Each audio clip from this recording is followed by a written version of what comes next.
presented by Lovely Films Production। हम तो तेरे दिल की महफिल सजाने आए थे, तेरी कसम तुझे अपना बनाने आए थे। किस बात की सजा दी तुमने हमको ऐ बेवफा, हम तो तेरे दर्द को अपनाने आए थे। पूजा तू जा तरु तजा, लेकिन हे दीवाना के दास्तान सुन के जा। हमके भइल एहसास बा बेवफा बाबू दिल के जे पास बा।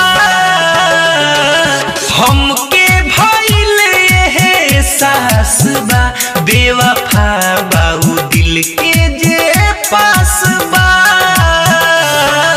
चुपे चोरी हाय राम दिलावा पभाला, मारिए उजाला हाथ पानी ना मोहाला। जितने हो अपन खास बा बेवफा बाबू दिल के जे पास बा। हमके भइल एहसास बा बेवफा बाबू दिल के जे पास बा।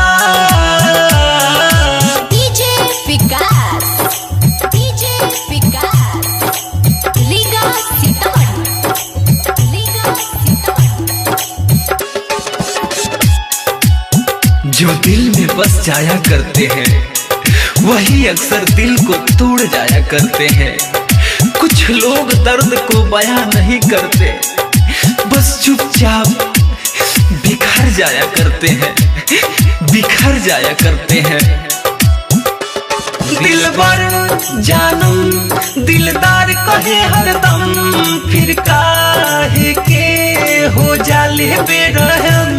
दिलबर जानम दिलदार कहे हरदम, फिर काहे के हो जाले बेरहम।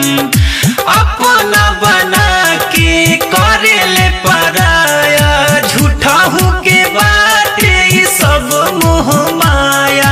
अब ना केहू पर विश्वास बा बेवफा बाबू दिल के जे पास बा। हमके भइल एहसास बा बेवफा बाबू दिल के जे पास बा।